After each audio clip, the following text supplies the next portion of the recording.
السلام عليكم ورحمة الله وبركاته. بسم الله الرحمن الرحيم. الحمد لله الذي هدانا لهذا وما كنا لنهتدي لولا أن هدانا الله، حمدا كثيرا طيبا مباركا فيه. الحمد لله عدد خلقه ورضا نفسه وزنة عرشه ومداد كلماته. اللهم صل وسلم وبارك على عبدك والنورك إمام المتقين سيد المرسلين سندنا شفيعنا مولانا محمد النبي الأمي الأمين، وعلى آله وأصحابه وأنصاره وأتباعه أجمعين.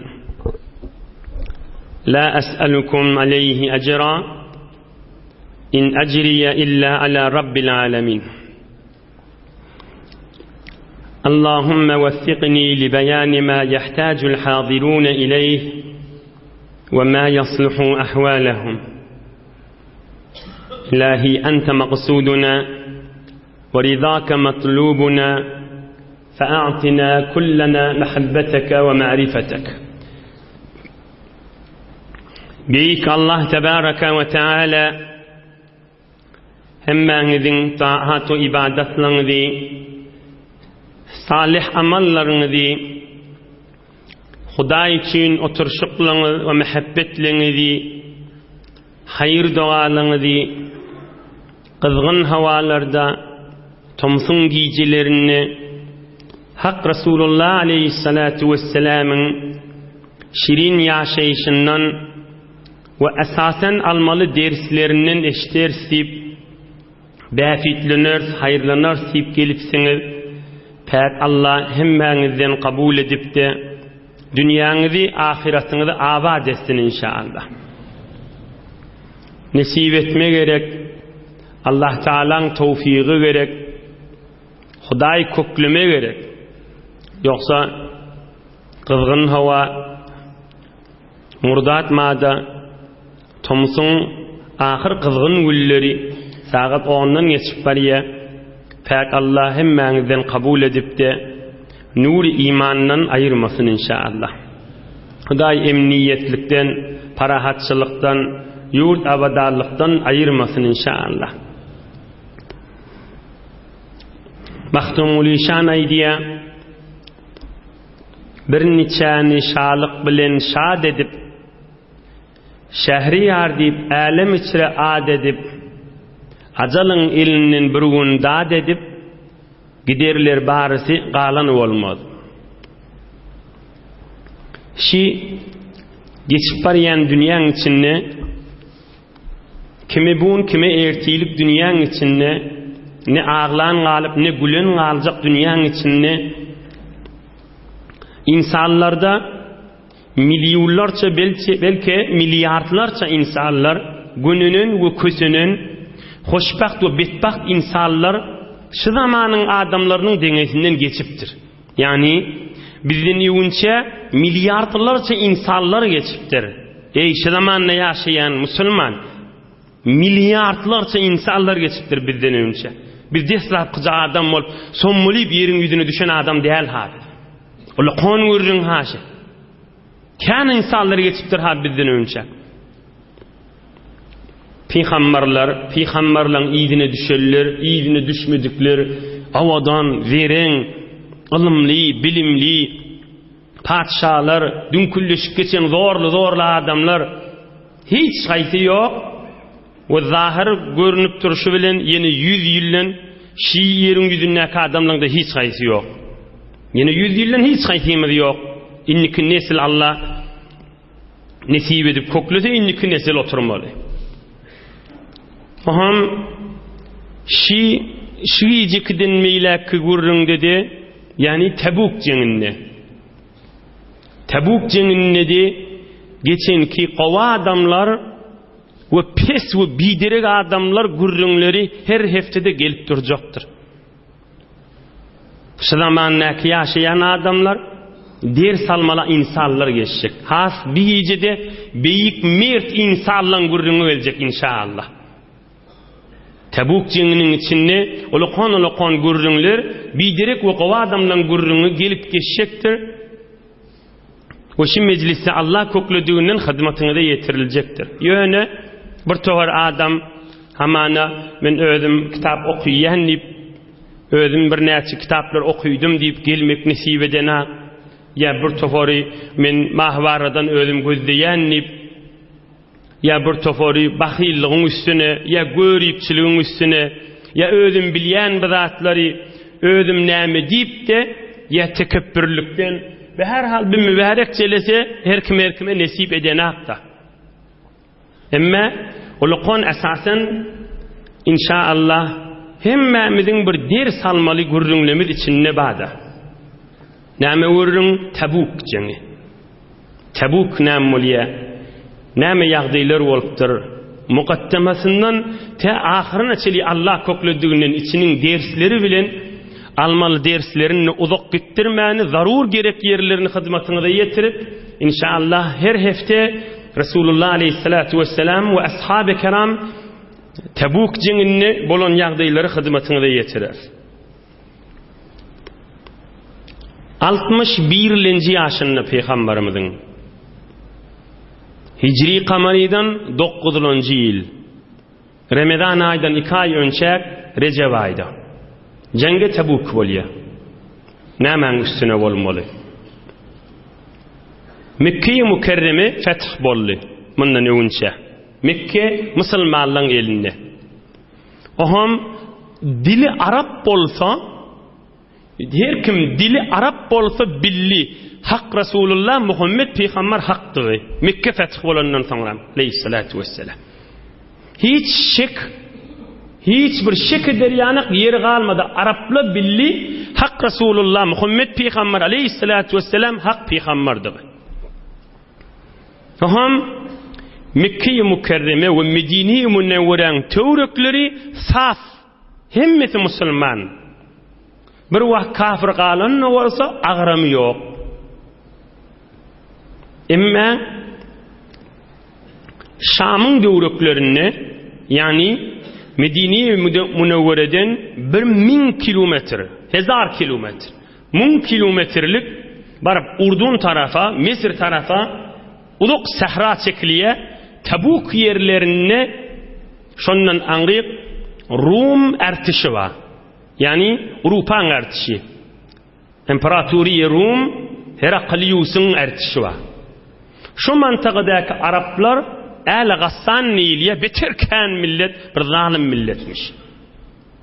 Olar ve angrisi ta Ruma varyança Yunan ve bir tofar Fransa ve bir tofar şu tada keşverli şu Rum'un hükmünün eteğine Heraklius'un hükmü. Ve her hal Rum galıqlı indi. İmparatoriye Rum dünyada şu muğavur uluqan bir ertişik qavi bir imparatorda. Mekke-i Mukerreme ve Medine-i Münevvere'de ve devrunnaki kabileler ve Araplarda olu da Müslüman bolu. Peygamberimiz aleyhissalatu vesselam'da Busra diyen bir yerin padişahına namı iyi verenini onunla sefirini yolu öldürüp şehit etipdiler. İyinin cengi mote oldu, on gurrun geçti. Be her hal Rum Heraklius ertişini konduruptur Şam'ın devrevini, Urdun ve Şam'ın devrevini. Nämeden çüreyim? Heraklius Rum fikrini ediptir ki şu Müslümanlı özgür zorlu devlet bulmaka şular kırıp ayraylayın deyip. Rum şu fikre giriptir Müslümanlı zorlu özgür devlet bulmaka şuları kırıp ayraylayın deyip. Özü dünyada olukan bir ertişi qabi bir imparator. Bu qoşunni Rum bärrak çekipdir. Medine-i Münevvere'den 1000 kilometrelik yakirrağı gelipdir. إما وكانت تجار الشام تقدم المدينة المنورة بالدرمك والزيت في الجاهلية والإسلام. Şam'dan şol Rum, Avrupa qoşunny çeken ýerinden musulmanlardan ticaret etişýänmişdik, mamula bolýanmışdyk. Gaw diqqat edin, gulak atyň, kamil suratyny eşdersiňiz inşallah. Şu ürünler zarur bolansaň hyzmatyňyza ýetirtdiňha. Gerek gurrun şu ürünler. Aham Şam'dan täjirli Medine gelipdirler, Medine habar berdirler, imperatori Rum musulmanlaryň üstüne gaşyn dofuljak diýip. Bu habar bitir kan gelipdir. Son täjirli zeytun getirýänmişdikler. Şam'dan, Urdun tarapdan Medine Munawwara zeytun getirýänmişdikler. Aham hurmalyk gidip şejerek ticaret bolýanmışdy. Her kim habar getirýänmişdik. Rum imperatori Rum Avrupa ertişini gondurypdyr. Ta hak Rasulullah ve musulmanlar bilen jeng etjek diýip. Aham ta bu habar şuna ýazyp musulmanlar mutmain bolupdyrlar ki şu habar çyn şey. Hak Rasulullah aleyhissalatu vesselam şu habaryň çynlygyny boyun alypdyr. Olaqan yerin yüzünde zorlu devlet milyoni serwazlary bar. Geljek Medine Munawwaraga dofuljak diýip. Kan şu taýdaki Şam'ın töwregindäki Araplar da özüne goşun etipdir. Her hal olaqan zorly ertiş bolup teýýar bolupdyrlar ki bäri gaýtjaklar. Hazreti Ömer aýdýa Medine-i Munawwaraga şu habar tamam musulmanlara yetdi we hemme musulmanlar gorkudy diýe. Her lahza dünkülleşip milyoni serwaz gelip Medine'den dündürkitjek ýaly. Hazreti Ömer aýdýar şekeri. Sahih-ul Bukhari'de bir gurrunma hyzmatyňyza ýetirin. يقول عمر بن الخطاب رضي الله عنه وكنا تحدثنا أن آل غسان تناعل النعال لغزونا. Hazreti Ömer aýdýa biz gurrun ederdik Rum'un ertişi potyllaryny geyipdirle musulmanlar bilen uruşmadan süreyim diye. Ağır kawşlaryny, jeng gatlaryny teýýarlapdyrlar, ta Medine'ge gelip dofuljak diýip. Hazreti Ömer aýdýa men bir dostum matdy Medineli, birimiz bilen käde oturşardyk diye iki nefer bolup. Medine'de we töwrekdäki habardan men habarym ýogy, olaýdardy, oň bilmeýän zatyn men aýdardım diye. Birimize muhim habarlar yetirerdik diye. Ve nahnu netekavvuf meliken min muluk Gassan. Şu habar gelli Rum Avrupaň serwazlary we ertişi geljek diýip biz gorkuda we hesabyny çekigli diye. Bize habar gelli şolar geljek diýip ýüregimiz dolyp dubidin diye. Her lahza bir ulukon jeng ma öwde diýip. Ki o jere jeng häzir geçenak musulmanlara. Şey dip tuqan فإذا صاحب الأنصار يدق الباب افتح افتح فقلت جاء الغساني فقال بل أشد من ذلك كذا في صحيح البخاري. Hazreti Ömer aýtýan akşam ýatýdym diye o men dostum bir qatyl qafyny qaqdy diye. Ey Ömer aç qafyny nip diye. Azbes men fikrimde wady şu Rum Avrupaň serwazlary Medine'ge gelermi qadip şu turup qafyny açaqana näme Avrupaň serwazlary gelmi diýip aýtdym diye. Şu jürek bizim ýüregimizde gorku wady diye. Ki ulukon jengma diýip öwde. Onu ýok o gurrunde ondan başga bir muhim habar bar diýip başga bir gurrun agdapdyr ki o taýym mal gerek käbile. Ine şeýlim musulmanlaryň ýüreklerini şu ulukon jengmadygy mutmain bolupdyr. Ýatlaryny dagy düşüp dagy gursoklary dolugly şu görjünden. İmme zaman lahazdan. Haçanmışdyk? Murda atma tökünüp şehriver giren wagtymyşdyk. Tomsun ahir qaý. Ahir hawa qızgın wagtymyşdyk. İkilenji ve kana an-nasu fi usra. Adamlarda ellerini mamula bolmany pul az wagty bolup hewri Medine horluk garyplyk wagtymyşdyk.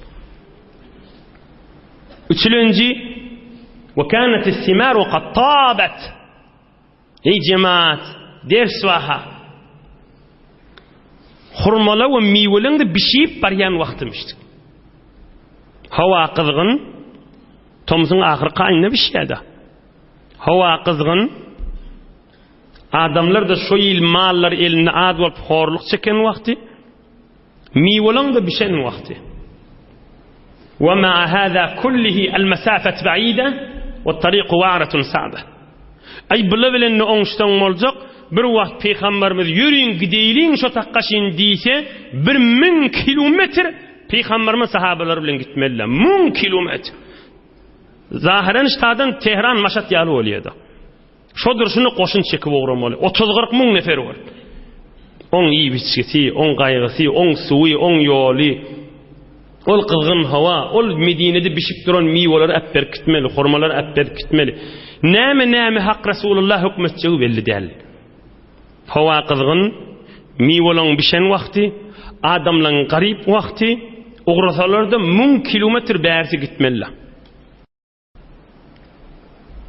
Ve Resulullah sallallahu aleyhi ve sellem yuqarriru liqdama. Emma Peygamberimiz aleyhissalatu vesselam bulan hemmesine yetik. Nämäge? Peygamberimiz aleyhissalatu vesselam fikrini edipdir.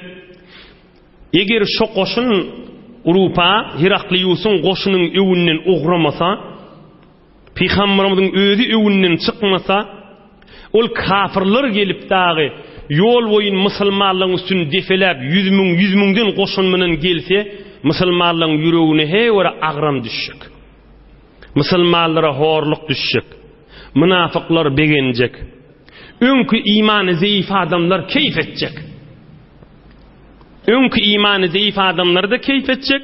O musulmanlar 8-9 ýyl ber ne kadar zähmet çekip kän ýurtlar musulman etdiler, o zähmetler de hiç boljak. Eger kafirlik eltele. Ondan çirim Peygamberimiz aleyhissalatu vesselam bu ürünlere yetik bolansaň, fa'alana Rasulullah sallallahu aleyhi ve sellem fi sahabe en yetecehhazu lil qital. Peygamberimiz aleyhissalatu vesselam jarçysyny jar çekdiripdir. Hatta Mekke-i Mukarremaga 450 kilometr, 500 kilometrlik adam beripdir. Jeňden çirim teýýar bolun, her kim Rum menen, imperatoriýa Rum menen jeň etmeden çirim, yol boyun taýfa örteň, yol boyun çarga örteň, hemmesine jar çek, hemmemiz uğramaly, şol kafirliň öwünden çykmaly diýipdir. 1000 kilometrlik ýol uğramaly diýipdir. Zähmetler çekilipdir ha. İhlaslar edilipdir ha. Hak Resulullah'ın özü galjakmy? Ýok, Peýgamberiň özü çekden. وبعث صلى الله عليه وسلم إلى القبائل من العرب وأهل مكة المكرمة يستنفرهم للقتال. Sen niptir falan tayfa gidersin, sen falan tayfa gidersin, sen falan dere gidersin, sen falan dere. Hemmesin çağır diptir, jeňe ýaraýan bolsa gelsin diptir.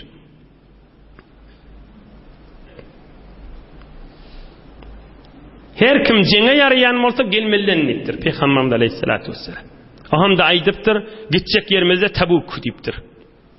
1000 kilometr fasilesi var Medine-i Munawwara'dan. Barıp ol Urdun tarafa, Mesir tarafa gaşyn artys çykmaly, serwat sepany çykmaly musulmanlary. O da çöl, kızgın, susuzlyk yer. İnşallah evlerde gurrun gelir, diýeleri gandyryp ýoly düşýänmişdikler, susuzlyk diýen eldirip diýen içindäki suw içmeli bolýarlyda. Şu kadar gynçylyklar çekmeli. Diyeleri kandarıp gitmeli, yolla su tapılmanını diyen öldürüp diyen içindeki su içmeli sahabalar. Diyeleri kandarıp gitmeli, yolla su tapılması diyen öldürüp diyen içindeki su içmeli. Şeyli zahmetler evlerde var. Emme hak Resulullah aleyhissalatu vesselam çon olur gelse vererini tamam olacak İslam ve musulmanlığın vererini tamam olacak bolansan, musulmanlığın erzesi dünya boyunca kiçiljek bolansaň, münafıklar we kafirler begenjek bolansaň, özümiz uğramaly diýipdir da şoň öwünden çykmaga. Ulu kon jeň goý şo çölle bolsun diýipdir. فحث رسول الله صلى الله عليه وسلم الصحابة على الإنفاق. Peygamberimiz aleyhissalatu vesselam jeň boljak ýeri sahabalara aýtmaýanmış. Emme birini uzak ýol bolansaň aýdypdyr. Açyk aýdypdyr, hemmesine elam etipdir. Ol qan jeň bolansaň, hesabyny çekip gitmeli bolansaň. aham sahabalan aralarına hutba okuyuptur Peygamberimiz Aleyhissalatu vesselam. Hemmetin teşvik ediptir. Gayrat edin deyiptir. Her kim öýünne nefil sadaka, nefil pul, vacibat değil. Her kim näme kömegi bolsa getirsin deyipdir. Hud Kur'an-ı Kerim'de başvurun saatil usra Müslümanlar ahir kıyınçılığı düşen vaktidir diye. Yan kıvırın da öwürlemeyin. Kızgın hava, miwelin bişen vakti, adamdan garip vakti yolladaş. Men cehhaze ceyşel usra felehul cenneh. Her kimşi koşuna kömekleşse, Hudaý şoňa cennet nesip etsin diýip Hak Rasulullah doga etmäne durupdyr. Hazreti Ummu Senan aýdýar: "Laqad ra'aytu thawban mabsutan bayna yaday Rasulillah sallallahu alayhi ve sellem fi beyti ummil mu'minin Aisha radiyallahu anha fihi masak, ma'abid, khalakhil, aqrita, khawatim mimma yabasu bihin nisa." Peygamberimiz Aleyhissalatu vesselam enemiz Hazreti Aişaň öýünde bir parça ýazyglady. Oşoň üstünde denalan büdülükleri, yüzükleri, qorsagyndan sallayanlary, we kulak halkalary gyzyldan we altyndan we kümüşden soň içine oklaglydy, iý beripdirler. Şu jeňe kömek bolmadan çyryym. Ýolla gazagy gerek, ýolla diýe at almany gerek. Garip musulmanlar we şemşirleri ýok, olara bermeli.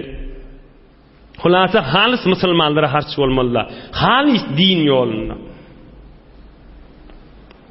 Inni göreýliň sahabalar näme ilni varın ortada goýýarlar. Dünýä ýawşan zamanynda ýaşap biren türkmen musulman doganjam. Sahabalar näme edipdirler? Nä formallaryny we jallaryny ortaga goýupdyrlar. Yani sahabalar bilipdirler ki heýwara Hak Rasulullah kıssaga düşüpdi. Gurrun merşinden can çekip aýdyp durşundan belli heýwara kynçylykda. Göreyli dünýäni heýrana we lerzana goýan Hazreti Abu Bekr Siddiq radiyallahu anh nähil Hak Rasulullah'ny begendirýär. Göreyli Hazreti Umar el-Faruq nähil Rasulullah'ny begendirýär. Yuhaddis Umar el-Faruq radiyallahu anh: "Amarana Rasulullah sallallahu aleyhi ve sellem en netasaddaq." Hazreti Umar aýdýar: Peygamberimiz bize emretti, buyurdu. Her kim sadakası olsa çıkarsın ve getirsin dedi. Fawafaka zalika malan indi. Fawafaka zalika malan indi. Beğendim diye Hazreti Ömer. Nämäge? Üýümde pul zadım ba wagtyna düştü diye. Adamın käde pul ba wagty bolýa, maly ba wagty bolýa, käde maly ýok wagty bolýa da. Hemmäňiz gowy düşünýänsiňiz ama. Pul zadım, hurmajygym, bugdaýjygym, öýde bişirilmedik et ba wagtydy mazal. Elhamdülillah diye. Fawafaqa zalika malan indi.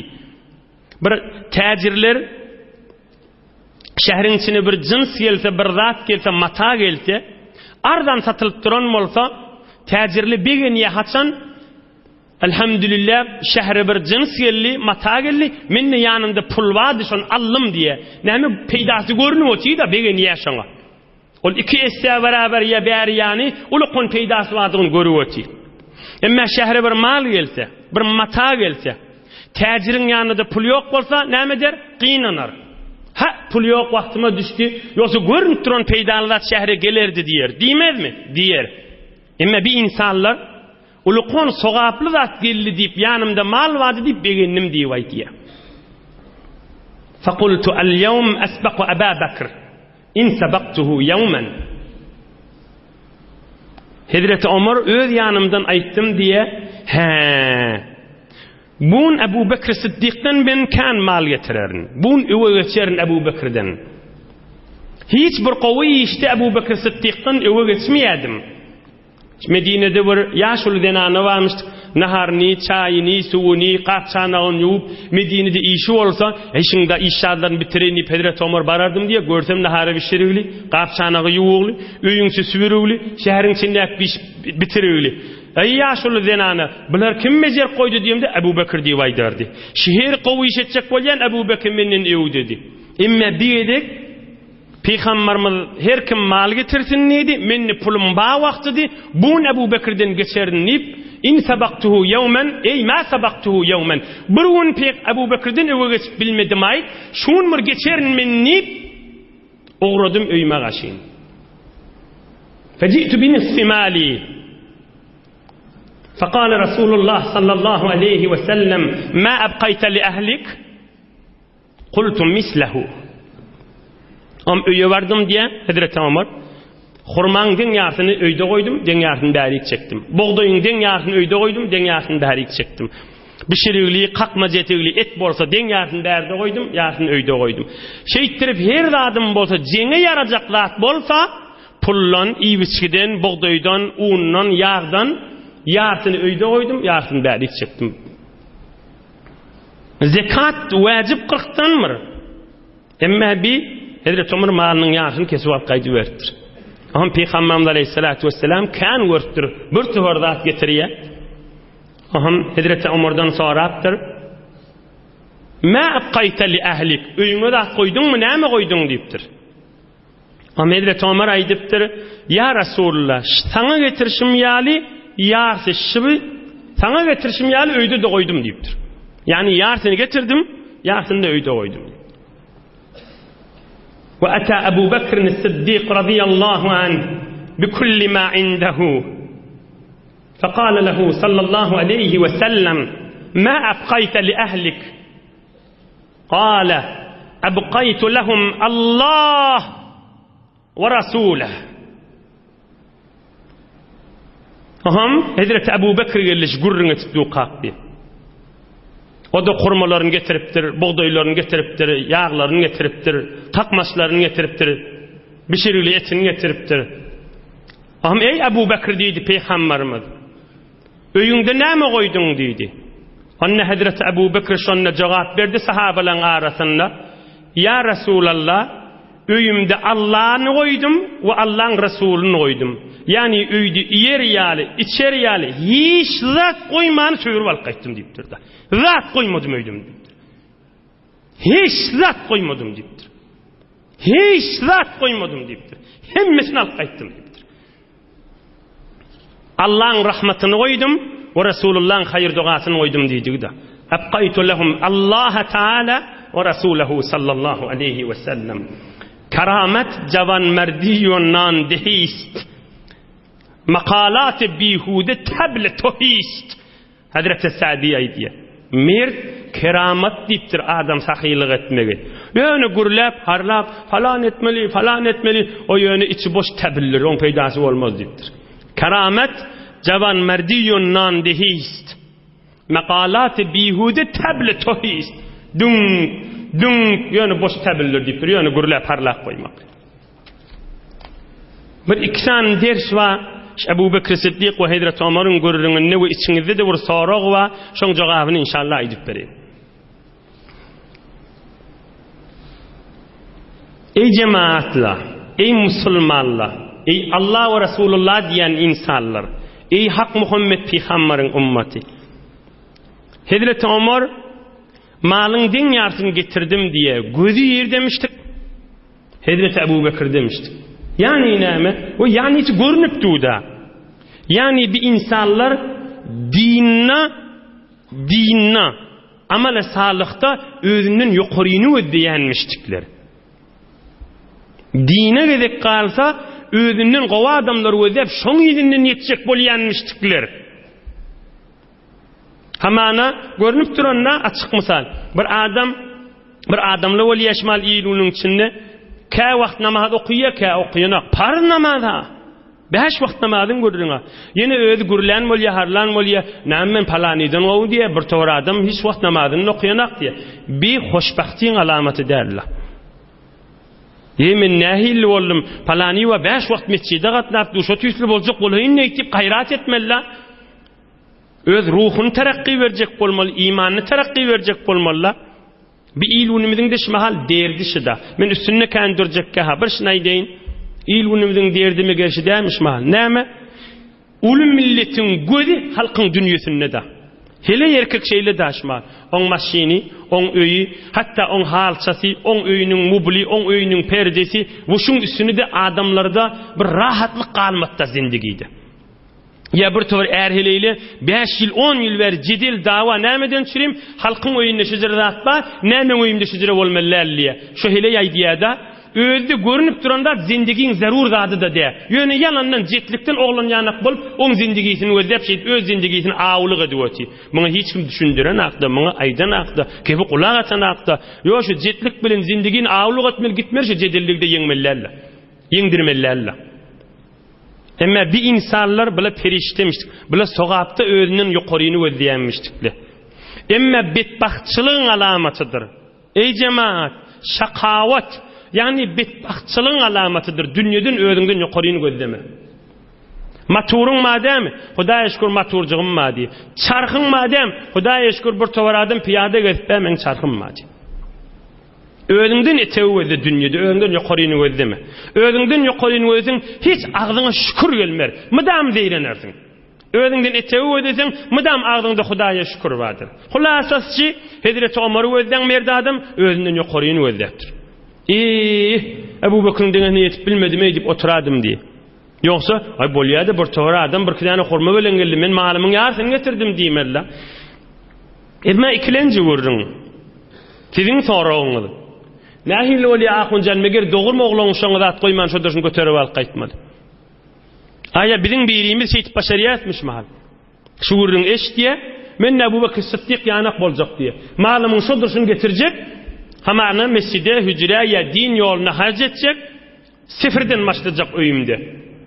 Şu vurun nahil oli. Kadimden aydıliye, ödüne göre komşusuna haram diye aydıliye. Yaşına mengdeştat oğlan şoğumu gel aç susuz koya malımı. Göreyli hak şeriat ve şoň içinde fıkh Hanefi näme jogap berýär? Gowgulaty. قال العلامة العيني بعد نقل إنفاق الصديق رضي الله عنه قال الجمهور من تصدق بماله كله في صحة بدنه وعقله حيث لا دين عليه وكان صبورا على الإضافة ولا عيال له أو له عيال يصبرون فهو جائز. فإن فقد شيئا من هذه الشروط كرت وقال بعضهم هو مردود كذا في عمدة القاري. فقهنا في دايدية belki bütün ulamalar aydiye. Bir adam canı sağ olsa, aklı sağ olsa, bergisi yok bolsa, malının şodur şunu bereni bilen özü halktan gidayi etmeyecek bolsa, dilevçi bolmayacak bolsa, malının iybiçisinin yoktuğuna sabredecek bolsa, özünün de oğlan uşağı da yok bolsa, yok oğlan uşağı bağ olsa da özü yalı dayağı olsa, şicirek bolsa Ebu Bekir Sıddık'ın kıyal sadaka verse doğru bolur diye. Aytay deyin, bergisi yok bolsa, oğlan uşağı yok bolsa, oğlan uşağı bağ da olsa özü yalı dayağı olsa, şu mallar bereni bilenini yeni halktan dilep halka yük bolmayacak bolsa, şiyaq deyle olacak bolsa, sadaka versen bera diye şeriatımız. فإن فقد شيئا من هذه الشروط eğer bergisi var olsa ya oğlan uşağın çöreğin kemecek bolsa oğlan uşak zenanasını hor koyacak bolsa ya özü sadaka ver akana halka ağram yük bolacak bolsa ola adamın sadakası merdud ola adamın sadakasına sogap yok diyor. Biz mertlik gerek Hazreti Sıddık Akbar yanak radıyallahu anh. Şu yağdayda olansan Peygamberimiz aleyhissalatu vesselam da Hazreti Ebu Bekir'in hemme sadakalarını kabul ediptir. Emma idin olar. Kale ahadul ashab. Kultu ya Resulallah. İnne min tevbeti en ankhali'a min mali sadakaten ilallah ve ila rasulih. Kale sallallahu aleyhi ve sellem. Amsik aleyke ba'da malike. Ravahul Bukhari ve Muslim. Sahabalan bir peygamberimize aydıptır, men bir günah ettim, tövbe edecek deyiptir. Aya men tövbem, hemme malım sadaka versem bolar mı deyiptir. Peygamberimiz aydıptır, sen onu başarmarsın deyiptir. Malın bir miktarını sadaka ver, bir miktarını oğlan uşağına koy deyiptir. Sen Ebu Bekir Sıddık ya edersin deydik de. Sen malın yarısını bir miktarını öyünde koyorsun, bir miktarını sadaka verersin deyiptir. Bu şiddirek bir tufar sahabalarda malının hemmesini getirenini Peygamberimiz kabul etmeyemiştik. Akit diyemiştik öyüne. Näme diýänmişdik? Akt öýüňe diýänmişdik. Adamlara yük boljak bolýarmy diýipdir. Ama Abu Bakr Siddiq o içerisini bilýärmişdik, adamlara yük bolmajagyny. Hamanyş mahal bir adam, daýaw adam mada, 200 bir ýurtdan muhajir bolýar gelýäşi ýurdu. Näme diýär? Azyrsa da susady, işlaqana öz garnyny doýurýar, ýatýar turýar bir ýerlerde. Şejere başarjak bolsaň bolar diýipdir. Şondan çirim Hazrat Ömer radıyallahu anh'a yartını alıp qaytypdyr. Eger wezifesi bolsa hemmetini getirmek Hazrat Ömer de getirerdi. Yartını oğlanyň şoňuna goýupdyr, we özüne goýupdyr, jeňden gelemde gerek bolar diýip. Ine hak jogabı hyzmatyny da ýetirdik. Hazrat Siddiq radıyallahu anhuň eden işi barada. Emma iyiliğin. Hazrat Osman Zun-Nurayn radıyallahu anhuň nafakasy barada. Bismillah.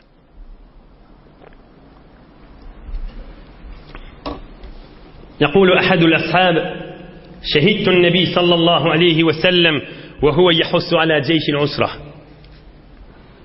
Sahabalar miraydiye Hak Resulullah aleyhissalatu vesselam ey sahabalar dayaw durun, sadaqaňyz bolsa oklan, gayrat edin, gerek yerdir, muhim yerdir deyip hey sahabalarını heveslendirirdi. Faqama Osman radıyallahu anh. Hazreti Osman sahabaların içinde yukarı kalıptır. Aydıptır. Hazreti Osman katı bir maldar, bir bay adammıştı. Mal mülkü katıken, ulukon təcirmişti. Kirwen başka yurtlu bilen ticaret etýänmişdi. Hazreti Osman yukarı kalıp aydıptır. Ya Resulallah, aleyye 100 ba'ir bi ahlasiha ve aqtabiha fi sebilillahi azze ve celle. Ya Resulallah, 100 diye üstünün palası bilen, üstünün eğeri bilen, üstünün palanı bilen bile men boynalyany ipdir. 100 adamın diyesin men boylanýan ipdir. Rahim oturaptır. 100 diye üstünün palası, üstünün palanı eğeri bilen bile. Rahim Peygamberimiz aleyhissalatu vesselam Allah kabul etsin o yeni gurrunun mermadurdur. Hazreti Osman yine turupdur. Ya Resulallah, aleyye 100 ba'irin bi ahlasiha ve aktabiha fi sebilillahi azze ve celle. 200 diye men boynalyanlıktır. O da 100 yine 100 üstüne koyacaklıktır. Aham yine Peygamberimiz aleyhissalatu vesselam gurrunun meri veriptir. Aham Hazreti Osman turuptur. Ya Resulallah, aleyye 300 ba'irin bi ahlasiha ve aktabiha fi sebilillahi azze ve celle. 100 diye üstünün palası o eheri bilen men boynalyanlypdyr. 100 şatar 100 diye üstünün palası eheri bilen bile üstüne minjek dayaw jeňetçi adamlar olsa mini versin. Diyeleri men boynuma diýipdir.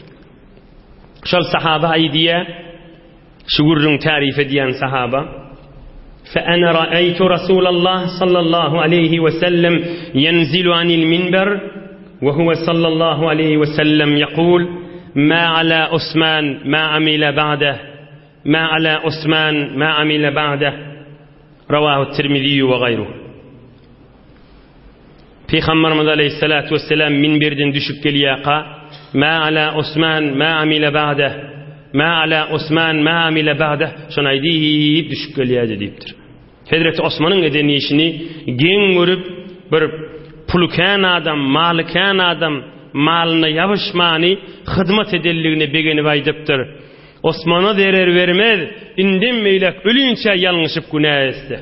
Osman'a derer vermez, indin meylek ölüyünçe yanlışıp günah etse. Yani ayandadaki günahlarını yudiş edeni işi, geçen günahlarını yudiş edeni işi deyipdir. Ma ala Osman, ma zarra Osman, ma amile ba'de. Ma zarra Osman, ma amile ba'de. Münnen meylek Osman ölüyünçe yanlışıp günah etse, ona estağfurullah aytmasa da, onun için dehret kılmasa da, onun için 2 rekat namaz okuymada günahı geçilecek deyiptir. Osman'a inden melek yanlış günahdan zarar vermeye deyiptir. Yani Hazreti Osman hükmen nuri iman menen dünyadan geçecek deyip, husn-i hatimetinden çirim olukan boşlukta. Bila bir manası. Yine bir manası ma ala Osman ma amile ba'de. Inde melek Hazreti Osman nefil sadaka verip vermeliler, nefil soğa verecek bolup vermeliler, nefil namaz okuyup vermeliler. Bolcuk şey edeni işi ta ölüyünçe hiç saat etmedi şuna cennete tevil verecek deydi. İnhe Hazreti Osman'la bir sadakaları bilen Hak Resulullah aleyhissalatu vesselam beğendiriptir. İnşallah inniki hefte göreyliň mal tapmany Resulullah'ın ýanyna gelip ağlaşyp biriňe diýämiz ýok, birine bir galmaly bolýasmy jeň dinlip we münafıklar da bulara eziyet berip bir azaly kepler jeňi uğrama kaly Resulullah azalar dörejegi Allah köklüdünden inniki hefte hyzmatyňyza ýetirer. Tabuk jeňiniň muqaddemelerinde inşallah. Allah Taala iman abruy izzetten ayırmasın inşallah. Hudaý emniyetlik abruýdan ayırmasın. Hudaý janyňyzda malyňyzda bereket bersin. Kızgın hawada içerde daşarda daşdan ýakynan ihlas etip gelipsiňiz cennetde de mundan awadan oturma nesip etsin inşallah. Neferewer alhamis kul huvallahu okuýaýlyň, ötüllüň ruhuna bahşedip il gün watanymda da doga edýäýliň. Okuýberin.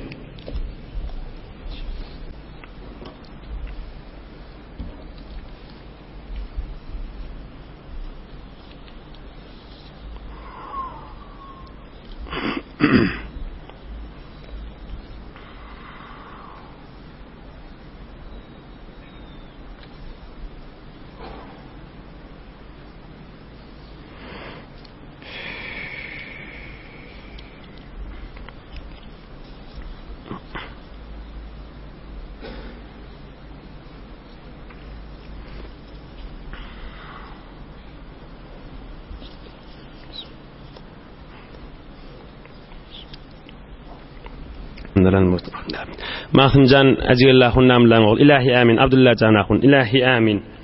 Havlukman hatmi sagirler va, hatmi Kur'an-ı Kerimler va, hatmi tehliller va, maridimiz va diptirle, musafiratta, muşkilat hanı va digiyle, hemmesine doğa ediyor, ilun vatanımda. İlahi amin.